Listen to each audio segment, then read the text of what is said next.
people really are disheartened.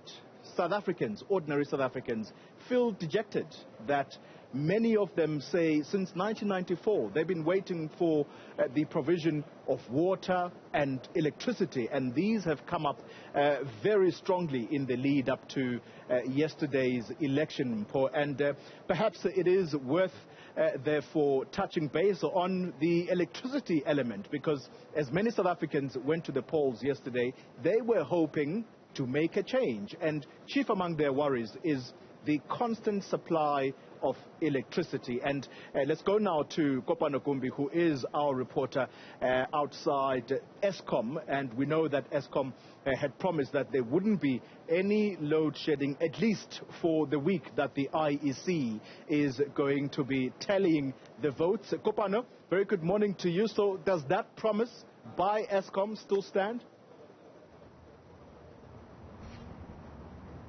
Well, Koli, it looks like so far they have been able to keep that promise somewhat. As you mentioned, they have, leading into these elections, there were very serious concerns about whether Eskom would be able to provide consistent power supply throughout the days leading up to elections, as well as leading on a post-election as the voting and the counting gets underway where you are. In fact, yesterday, the ANC chairperson, Gwede Mantashe, telling me very offhandedly that the Eskom situation was their biggest opponent, not the political parties, which tells you a lot about how seriously they take the crisis at Eskom, as well as voters.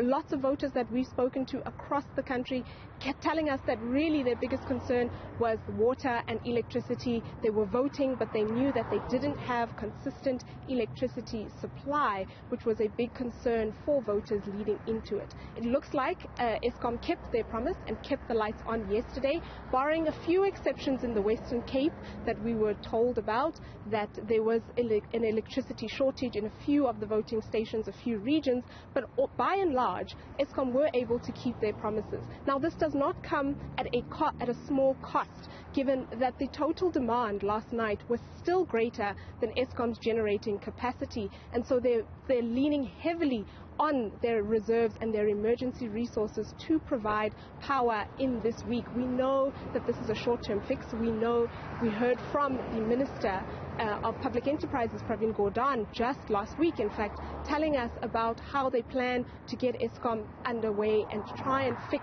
the challenges that are here. There's still units that are down, that are contributing significant amounts of electricity, or should be, but they're not, because the units are not operational at the moment. There are serious structural challenges at Eskom, and as I mentioned, the fact that there was more demand than there was supply just yesterday on voting day tells us that it's more than likely that load shedding will return in the near future, Koli. All right, Kopano Gumbi, thank you very much for that update.